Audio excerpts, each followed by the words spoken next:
The details of tomorrow's update have been released to a small number of content creators to publish, and I'm excited to get some of this information to make a video for you. And I may not be the first to publish, but hey, I'm gonna give you my take, and that's why you're here. So let's get started on the squad up and roll out. Bro, this is such a cool update. Squad Busters and Transformers event. Let's start there and use the timestamps in the description. You can jump to whatever part you want.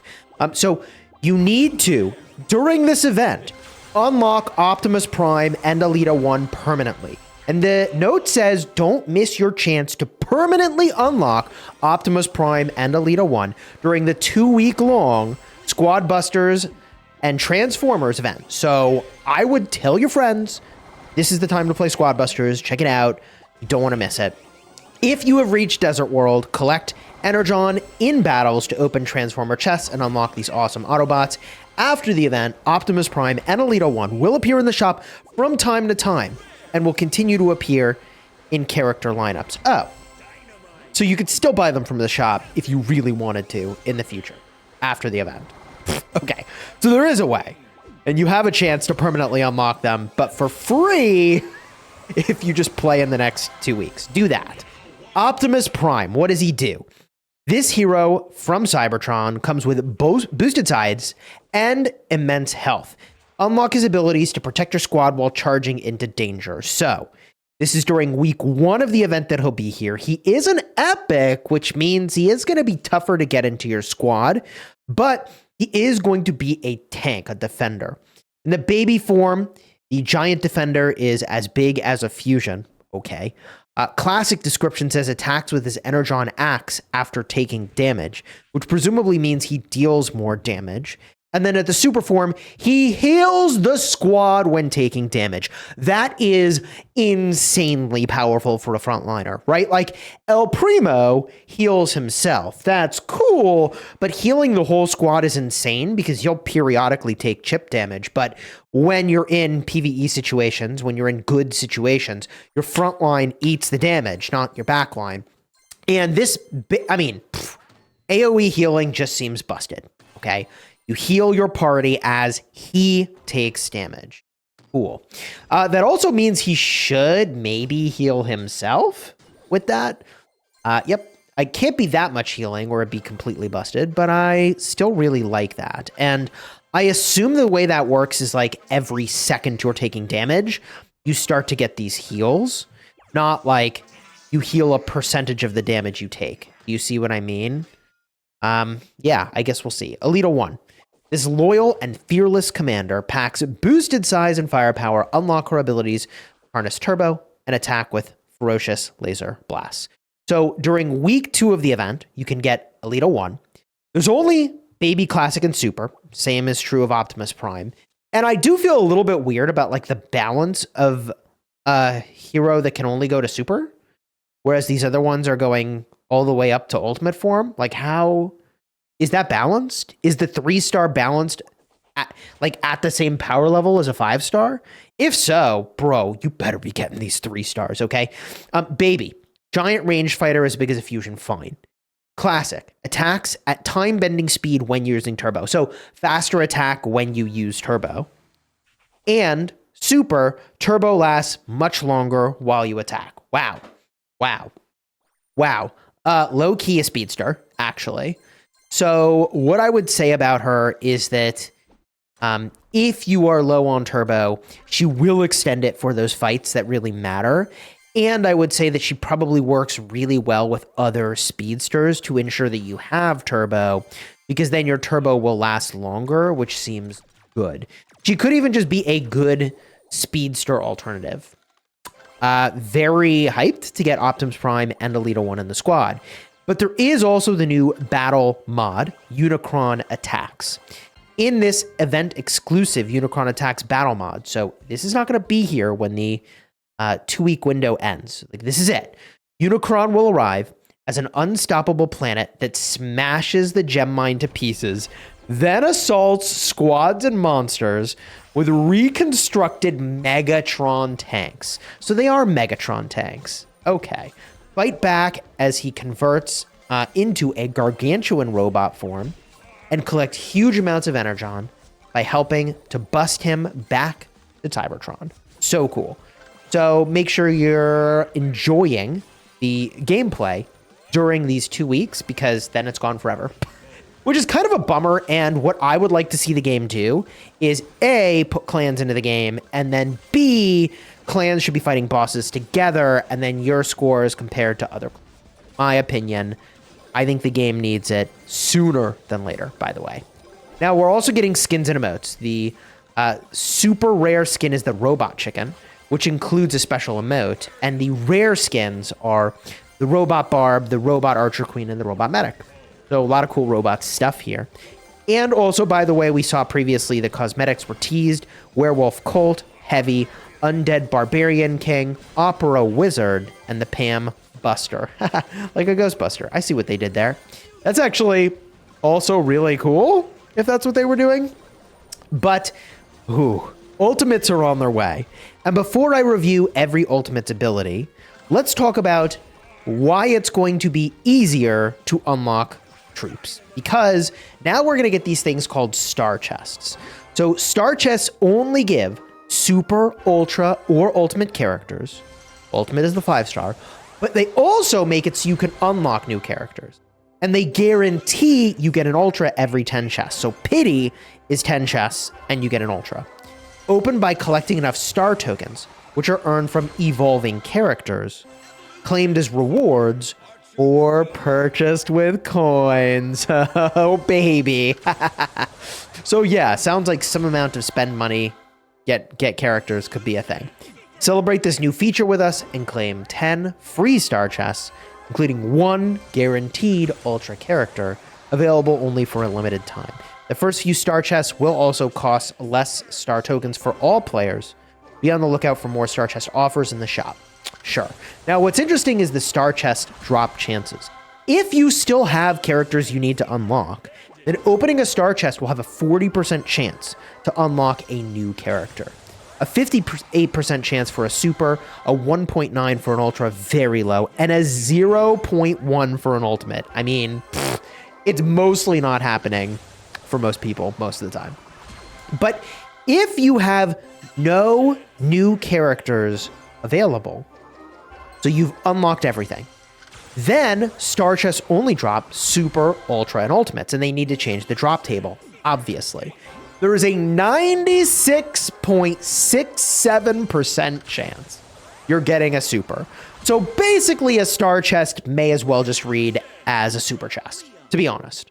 It's like, it's just supers. Unless 3 out of 100, so 1 in 30-ish. It's about 1 in 30, maybe 1 in 33, whatever. You will get an ultra character. Cool, okay? And if you're really, I don't know. I'd have to do the math. What is this? It's a 0.17% chance to get an ultimate character. So chances are really low. And however, if the next star chest is your guaranteed ultra or better, then the drop tables improve. It's a 95% chance for an ultra and a 5% chance for an ultimate. So 1 in 20 on pity that you get an ultimate character. Just straight to 5 stars. Just go straight to 5 stars. Cool. I like that. Portal energy changes as well. This is a big deal. So evolving characters no longer gives you portal energy. It now gives star tokens. Players earn a daily first win bonus of 1,000 portal energy by placing in the top 5. Big deal. So it makes sense that developers want you to play every single day. This is like standard stuff for mobile games. Portal energy is now mainly earned from playing and winning battles with no limit. So the amount of portal energy earned by finishing position has been greatly increased. First place is 200, second place is 170, third place is 140, 10th place goes all the way down to 40, and it just scales from 200, again, all the way down to 40. And I'm not going to read it all out, but you get the idea.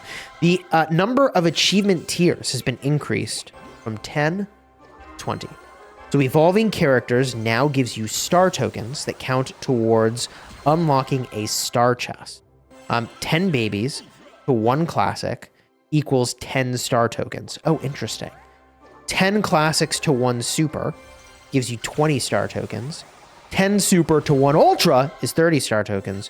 10 ultra to 1 ultimate is 40 star tokens. Now, your first 3 star chests are cheaper. They're 20, then 50, then 100. But then after your first 3 cheaper chests, star chests are 500 star tokens to open. So it's not going to be easy opening these chests, I think. Star chests can, again, only unlock new characters that are available from the world journey progress you've done so far, and they do not drop maxed out characters. So if you've maxed out a character, I think you can't get it, which is good. But it hadn't even occurred to me that, like, if I already have the ultimate form of a character, can I just keep getting it? And, like, today, that's a thing that happens. You open a chest, you already have the character, you get, like, some irrelevant amount of portal energy, and it's like, sucks to suck. So Star Chests can't do that, so that's great. That is awesome. For now, Star Chests cannot be opened and Star Tokens are saved if all characters are maxed out. Oh, interesting. So if your account is fully maxed, you can't even open them, which makes sense. Like, you can't get anything, literally. Maxed out characters from normal reward chests give Star Tokens instead of portal energy. Ooh! Maybe it will be easier to get star tokens. Star tokens have been added to the World Journey and Squad League rewards. Really interesting. Look, the way these systems work is going to be very critical for your progression. And if they've done a good job with this, it will be very fun. Now, this probably brings us to the part of the video you were really, really, really interested in seeing. 12 characters can now evolve to their ultimate form. Woo, baby, this is it. So the Barb joins the squad with a baby elite barbarian. It just looks like an extra unit in the squad. Like the Barb sort of has a pet, just like how the chicken has its hatchlings. And I don't think it can respawn it, though. Like, it's a thing you get, and I don't know if it will spawn more of them in ever. The Goblin increases the fusion of the Goblin stash to 30 coins. Wow. So fusing a Goblin, giving you 30 coins, may actually make the Goblin viable. It all depends. Like, you still only want it at the start of the match, and it's not giving you gems. It's just coins. This is only going to be something that helps you, like, to get going at the start. But if you don't go fast, which often means you don't fuse the Goblin, you go for better combat units and rush the middle. I don't know, man. Goblin for me is in a very weird place. I'm not convinced of the Goblin's strength.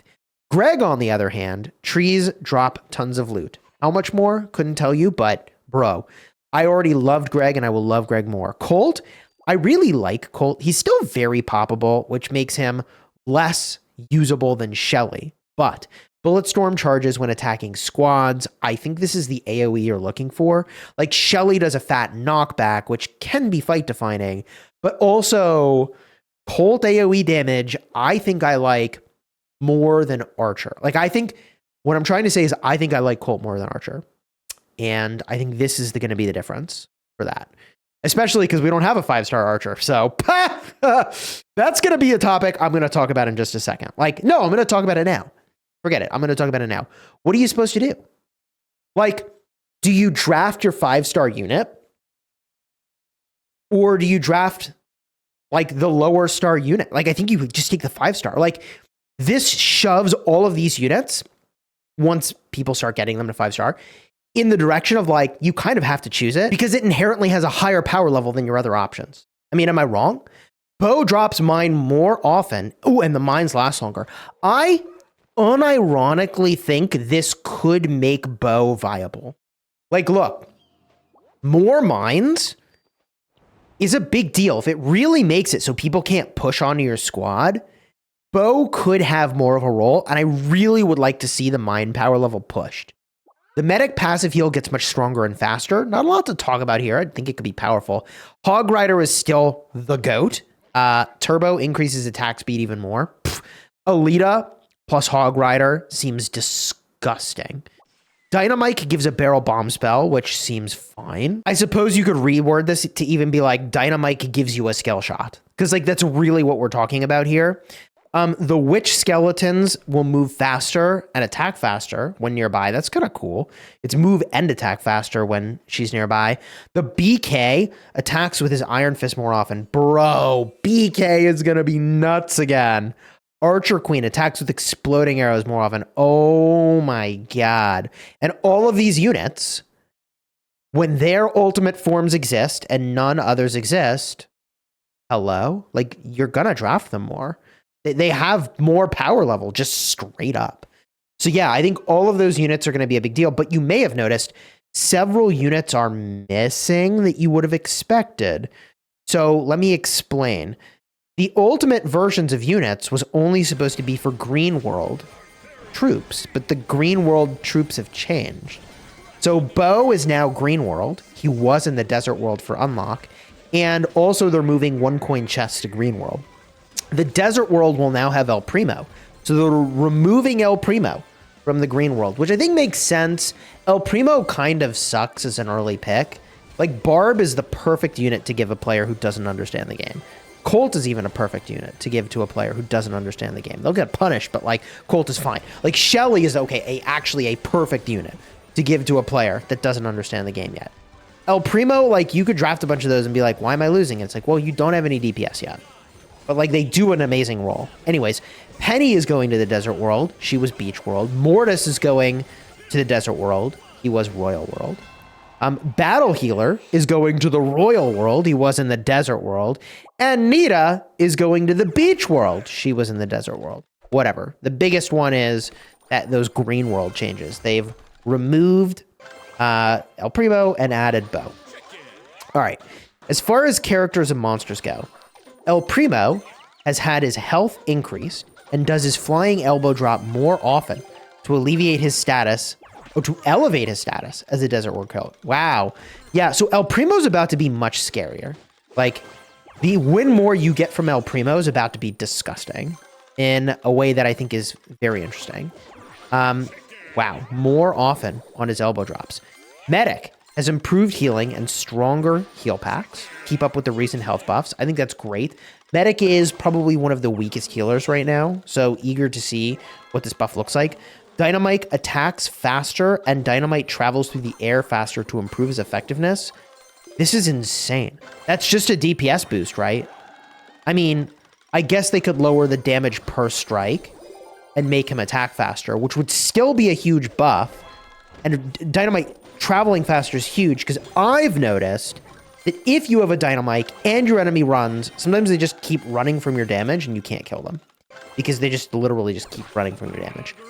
The super version of the Bandit drops more gems. That's actually kind of wild. Leon's invisibility spell has been reworked, making it easier to use and more readable. So squads do not lose invisibility if you get too close to an opponent. So it's easier to maintain invisibility around other squads.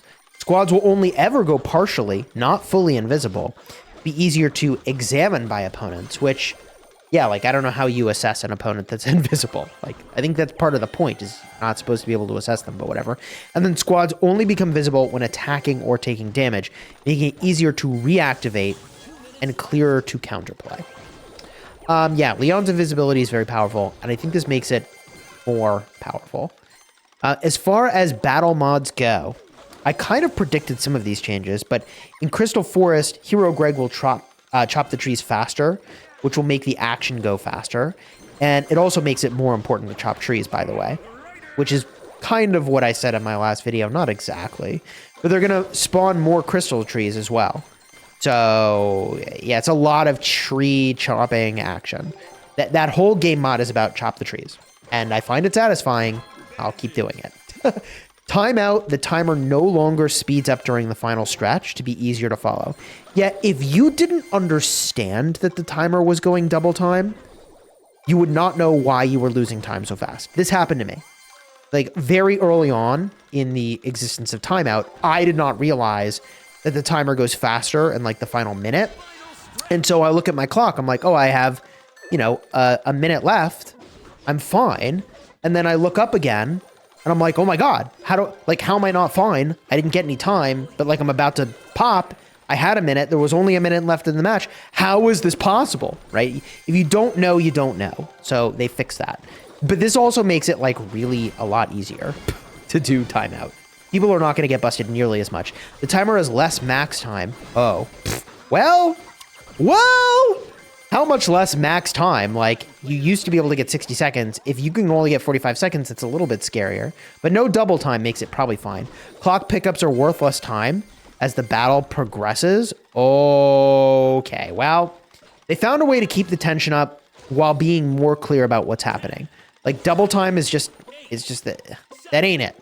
That ain't it. I think that this way of having the time work is better. Like, clock time should be clock time. It should progress as seconds. It shouldn't be anything other than just seconds. To give more recharge options, clocks will now drop from other things. Oh, good. Glimmers, so that's like when the ground is shiny. Trees and carrots and other things, they all can drop clocks. That's good. Also, less clocks will spawn directly on the map before the final stretch.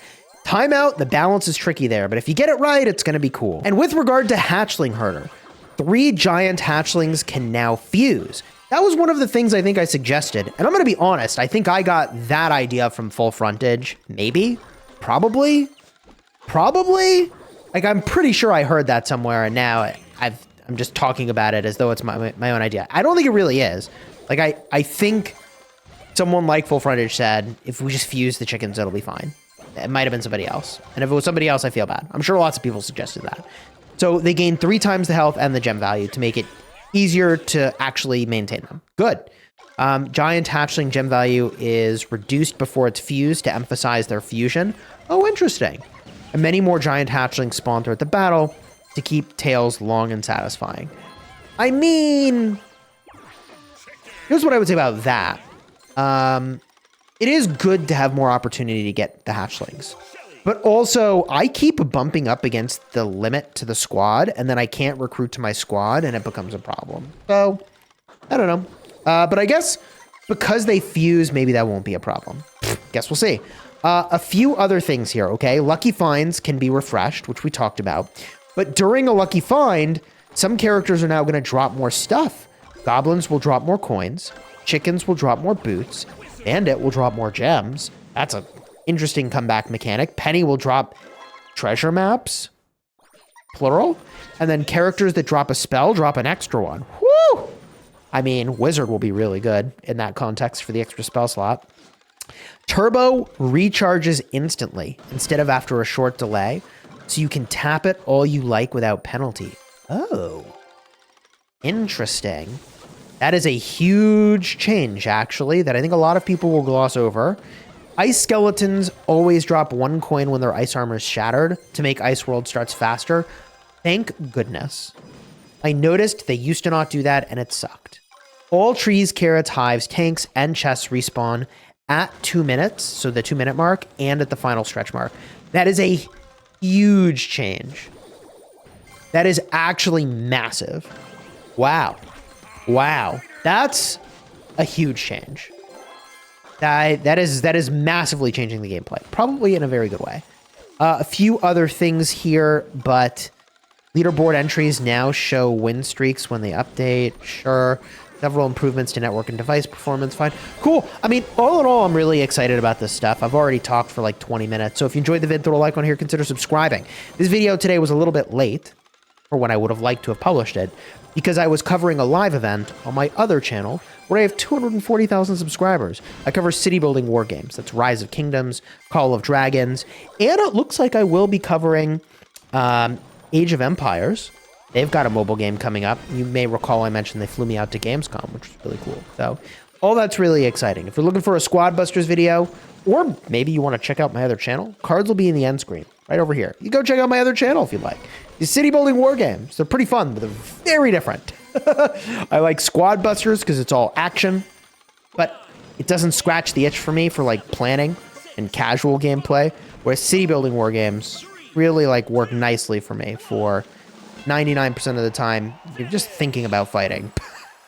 And then when your kingdom goes to war, well, see you in 3 days. GG.